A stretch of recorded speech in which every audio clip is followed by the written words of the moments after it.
In this video, I'm going to show you how to replace the tie rod end on your Jeep Grand Cherokee located on your front steering system. Using your 19mm socket, loosen and remove the lug nuts.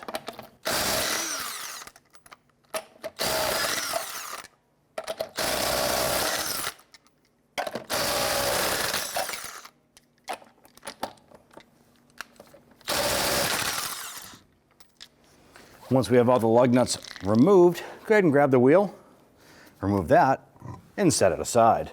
Use your 14mm wrench and socket to loosen this clamp here.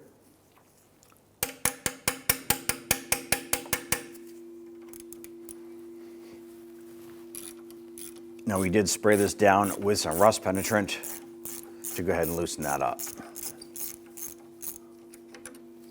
I'm going to go ahead and use my hammer and just kind of give this a few taps. I want to go ahead and loosen this clamp.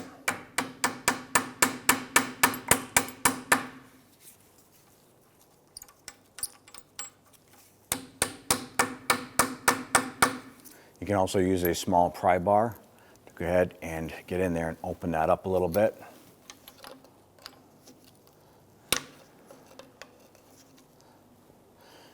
The purpose here is that you just want to make sure that this is free and releases clamping power from the tie rod end here.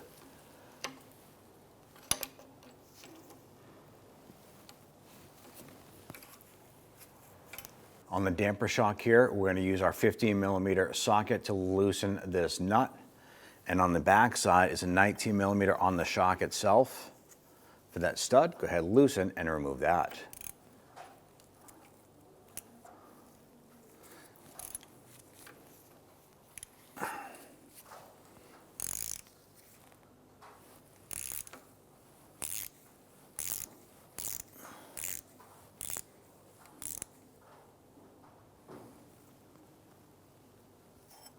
Go ahead and pull the damper shock out from the back side.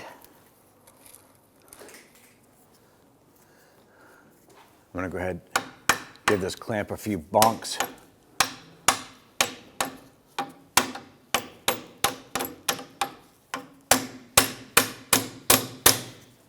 Just open that up a little bit.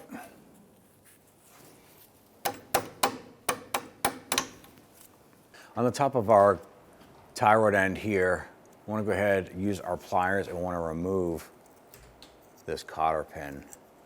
Now it's pretty rusty. We're going to do the best we can to straighten that out.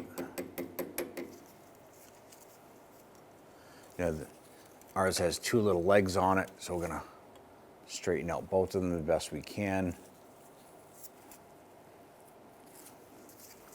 And then using the cutter end, we're going to try and grab the other end here and wiggle that out. And what I'm trying to do is get enough of the head of the cotter pin loose so we can grab it and work it out.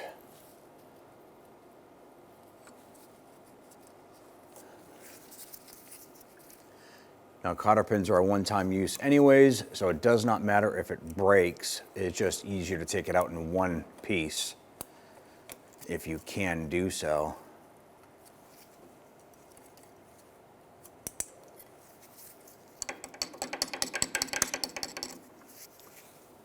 If you can get a bit of that head, you can grab that with the cutters, pinch and pull. There we go.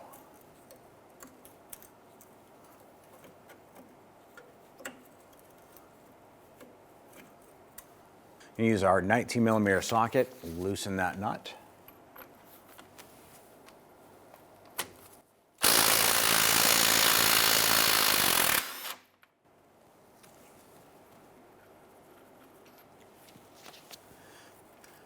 I'm just going to thread that back on just a few threads. When removing or replacing the outer tie rod, you have two options as far as setting a base preliminary alignment. First is find the crown right here on the forward part of the knuckle itself. Go ahead and mark that. Use your tape measure. You're going to come on over to the adjuster sleeve here, and we're going to use 12 inches. Doesn't have to be a particular number. You can use any number you want, but the reason why we're using 12 inches is that it reaches over here into our adjuster sleeve. And this crown right here is the center of that bolt for our tie rod end.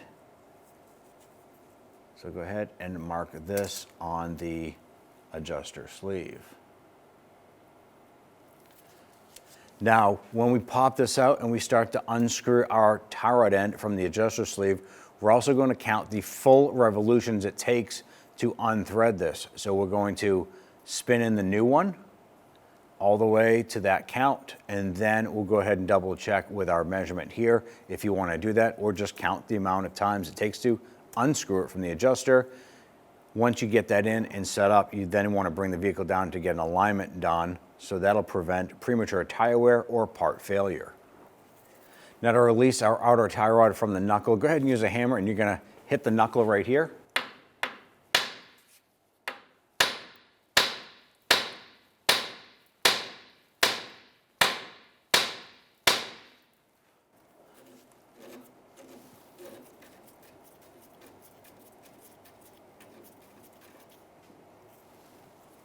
Now we're trying to unscrew our outer tie rod on here. The adjuster sleeve is spinning all as one, and we want to go ahead and keep this from spinning so we can unthread that. We're going to go ahead and pop our retainer clip off here. And then we're going to go ahead and slide our locking collar down.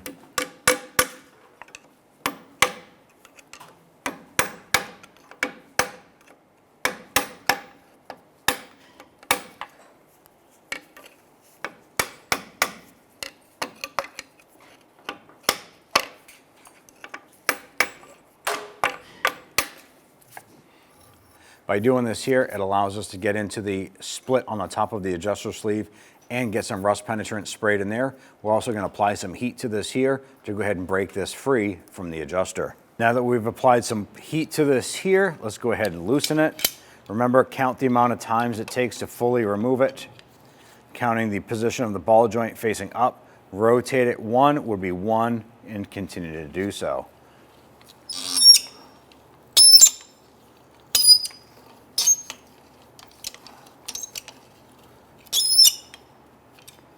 Now I'm going to use my wrench. I'm just going to pop it on the ball joint stud.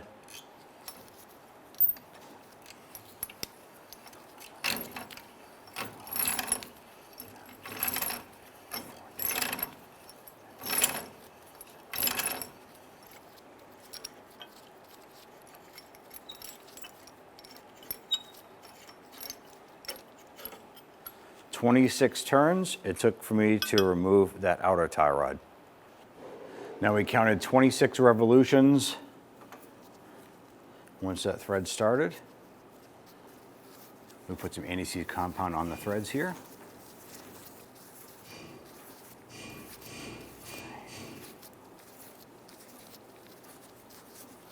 These are 26. Line this up, put that on, and then we'll install the nut.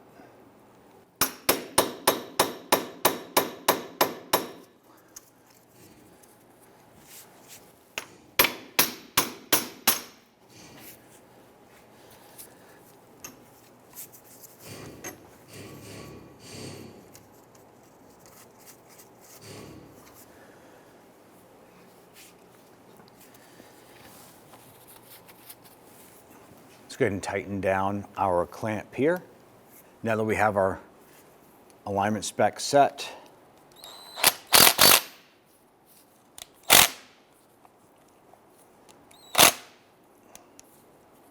go ahead and snug that down. Next, we'll go ahead and torque it. Torque it to 30 foot-pounds. Tighten down the castle nut on the outer tie rod.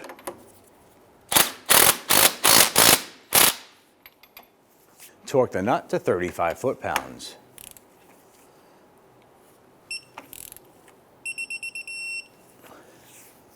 Now when you're tightening this down, you want to look for the hole in the stud itself. Make sure it lines up with one of the notches in the castle nut. That way there we can feed our cotter pin through. Go ahead and feed the cotter pin through. Take one of the tabs, fold it up and over, tap it down, snip off the excess.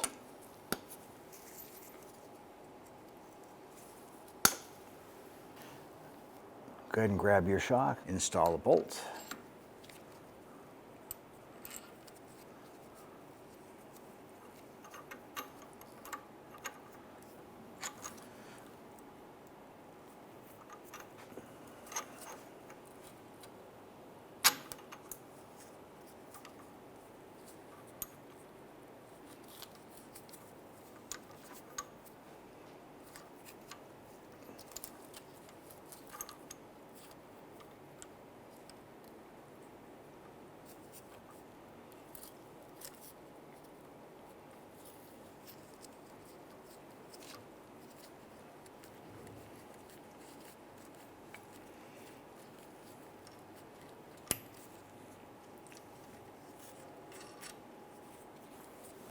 Go ahead and snug down this bolt. Torque down this bolt to 30 foot-pounds.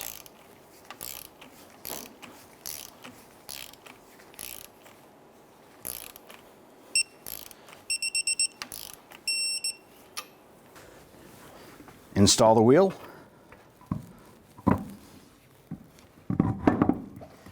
Once you have the wheel in place, we're going to start all of our lug nuts by hand.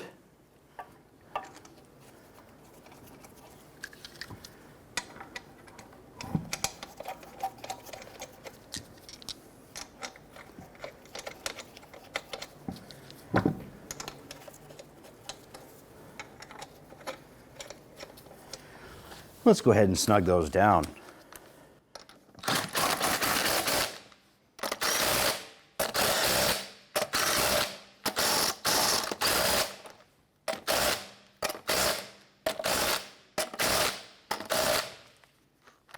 Torque the lug nuts to 100 foot-pounds.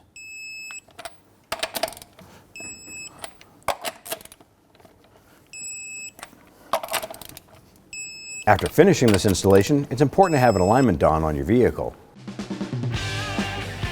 When only the best will do, demand TRQ. The only company that lets you view before you do. TRQ is committed to offering the highest quality aftermarket auto parts that are engineered for peace of mind. Thanks for using and viewing with TRQ.